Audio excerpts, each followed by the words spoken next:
Olá a todos, meu nome é Glaucio Bezerra Rocha, sou aluno do programa de pós-graduação em informática pela Universidade Federal da Paraíba, em nível de mestrado.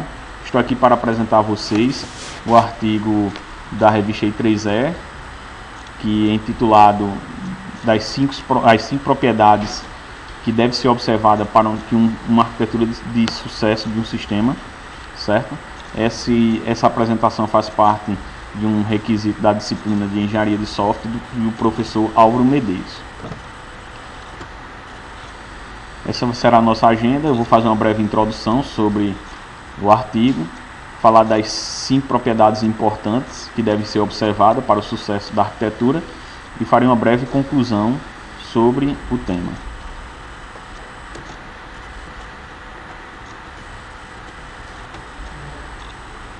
A liderança arquitetônica é um dos papéis mais importantes do arquiteto de software. A supervisão arquitetônica vai ajudar ao arquiteto a garantir que as equipes de desenvolvimento conduzam o desenvolvimento do software pelo caminho certo. Obviamente, para as pessoas que têm interesse no sucesso do sistema. Por exemplo, os componentes da arquitetura, ele deve atender normalmente a alguns requisitos funcionais. Mas o sistema precisa expor as propriedades de qualidades adequadas, tais como essas propriedades: escalabilidade, a resiliência de um software e a segurança do mesmo.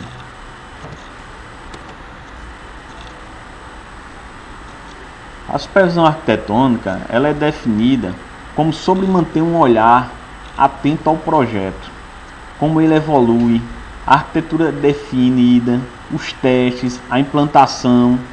Para uma supervisão eficaz, deve-se observar 5 propriedades importantes.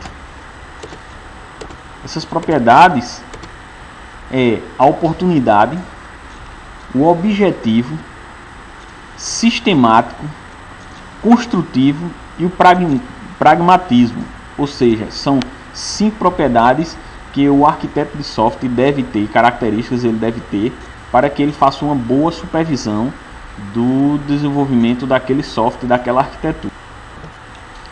Vou falar sobre cada propriedade dessa de forma resumida. A primeira propriedade que eu vou falar é sobre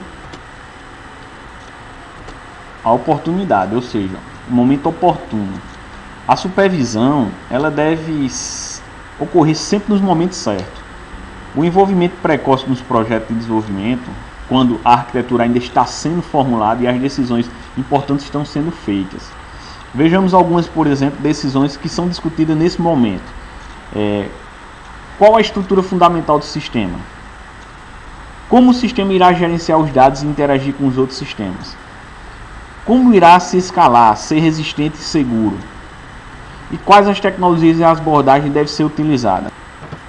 Esses questionamentos são discutidos normalmente no início dos projetos. Então é importante que haja esse envolvimento precoce do arquiteto de software. A outra propriedade que vou falar é a objetivos. Ou seja, o arquiteto ele tem que ser objetivo.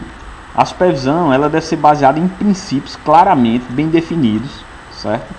Diretrizes e padrões, e jamais por meio de opiniões subjetivas. A supervisão subjetiva ela pode, por exemplo, levar a orientações arbitrárias, inconsistentes e confusas, ou seja, deve ser evitada. Outra propriedade, que é a terceira propriedade, ele deve ser, o arquiteto de software deve ser sistemático. Ou seja, ao fazer a supervisão arquitetônica, a supervisão deve ser bem definida, certo? Utilizando processos repetidos, cujos objetivos e resultados sejam claramente compreendidos, certo? E claro, né? Certificar que as saídas sejam bem registradas em detalhes suficientes para que sejam entendidas, certo? Sejam ágeis e claramente comunicadas aos stakeholders, que são os interessados no desenvolvimento do software. A quarta propriedade ele tem que ser construtivo. A supervisão realizada pelo arquiteto, ela deve sempre objetivar a construção de uma melhor arquitetura, certo? Isso significa dizer que a arquitetura e suas mudanças devem sempre resultar em um software cada vez mais escalável, resiliente e seguro, ok? A quinta e última propriedade importante que deve ser observada pelo arquiteto de software é o pragmatismo, ou seja, tem que ser pragmático.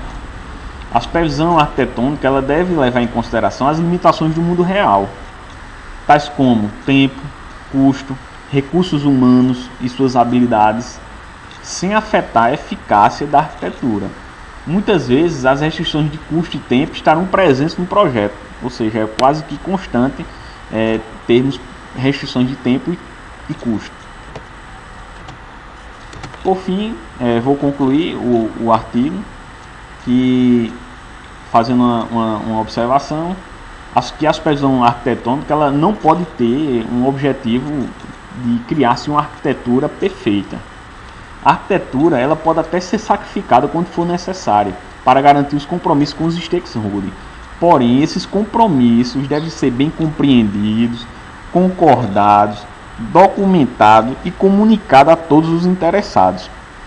Esse artigo fala realmente dessas 5 características que devem estar presentes no arquiteto de software, e ele deve sempre supervisionar a sua arquitetura levando em consideração essas 5 características.